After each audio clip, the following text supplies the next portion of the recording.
तर मंडळी, जयंत कानिटकरच्या आता जेलमधून होणार सुटका, तर दुसरीकडे मात्र जयंत कानिटकर बाहेर येताच लावणार दळवी कुटुंबाची चांगलीच वाट. तर नक्की काय घडतं त्याला संपूर्ण अपडेट जाणून घेऊया.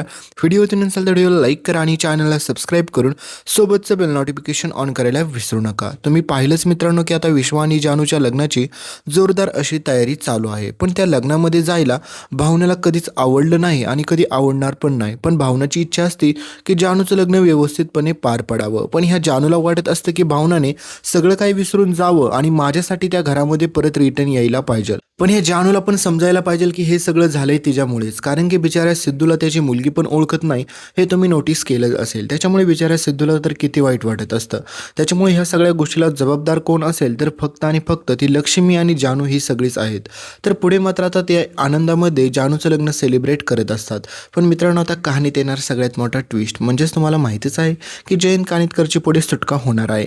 पण ह्या माणसाची फक्त सुटकाच होत नाही, तर हा आता खूप मोठं मिशनच घेऊन बाहेर येतो. कारण की तो म्हणतो की ज्या लोकांमुळे माझ्या हातामध्ये ही थाळी आली ना, त्या लोकांना नाही मी भीक मागायला लावली तर मी नावाचा जयंत कानिटकर नाही. तर आता जयंत शिक्षा भोगून आता रिटर्न येणारच असतो. तर दुसरीकडे तुम्हाला माहितीच आहे की विश्वा आणि जानूचं लग्न पण पार पडलेलं आहे. त्याच्यानंतर सगळ्यांना असं वाटत असतं की आता विश्वा आणि जानूच्या आयुष्यात कोणीच येणार नाही. इकडे या लक्ष्मीला वाटत असतं की तिची मुलं पण सुधारली, सगळं काही व्यवस्थित आता पार पडेल आणि राहिलाय प्रश्न फक्त आता भावनाचा, तर तो तिचा राग पण लवकर जाईल. पण मित्रांनो, कसला राग? कारण की भावनाने तर मुळात आता ह्या लक्ष्मीकडे कधी गेलंच नाही पाहिजे, कारण की फक्त ह्या लक्ष्मीच्या एका चुकीमुळे बिचाऱ्या सिद्धूला एवढं सगळं भोगावं लागलं आणि त्याहीपेक्षा जास्त मात्र त्यांच्या घरच्यांना भोगावं लागलं. कारण की तुम्ही पाहिलंच असेल की संपतराव गाडेपाटलांची खरी बायको म्हणून अजून एक बाई त्या घरामध्ये आलेली आहे. त्याच्यामुळे त्या बाईबाबत तर आजपर्यंत कधी संपतरावने तोंडातून शब्द पण काढला नव्हता.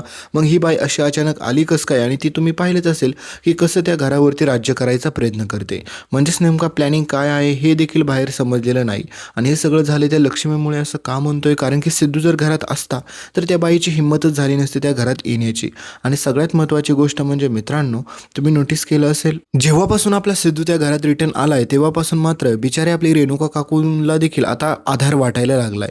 म्हणजेच तुम्हाला माहिती आहे की जर सिद्धू आलाच नसता तर त्या बाईने आपल्या रेणुका काकूंची भावनांची वेगळीच हालत करून टाकली असती. तर पुढे आता मात्र जयंत कानिटकर ज्यावेळेस रिटर्न येतो त्यावेळेस मात्र जयंतला सगळ्यात मोठी आणि धक्कादायक बातमी ही समजते की जानू आणि विश्वाचं लग्न झालंय. तर आता हे कळाल्याच्यानंतर जयंत काय आता शांत बसत नाही. जयंत म्हणतो की मला काही जरी झालं तरी त्या दळवींच्या लोकांना सोडायचं नाही आणि खास करून तर त्या विश्वाला मी कधीच सोडणार नाही. त्याच्यामुळे मात्र आता काही जरी झालं तरी त्यांचा हा सगळ्यात मोठा प्लॅन असतो.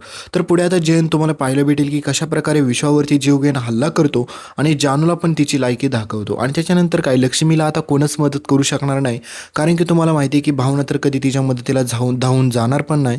आणि सगळ्यात महत्त्वाचं, आता सिद्धूने पण गेलं नाही पाहिजे. त्याच्यामुळे हा जयंत कानिटकर कशी या दळवींच्या लोकांची वाट लावतोय हे पाहणं जरा जास्तच रंजक ठरणार आहे.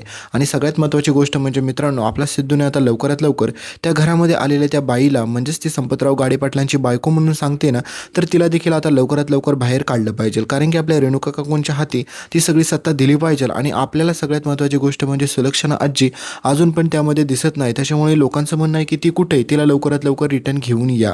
तर खूप साऱ्या गोष्टी तुम्हाला पुढे पाहायला भेटतील आणि जयंत कशा प्रकारे ह्या दळवींच्या लोकांची वाट लावतं हे पाहणं जरा जास्तच रंजक ठरेल. भेटूया पुढच्या अपडेटमध्ये. तोपर्यंत व्हिडिओला लाईक करा, चॅनलला सबस्क्राईब करायला अजिबात पण विसरू नका.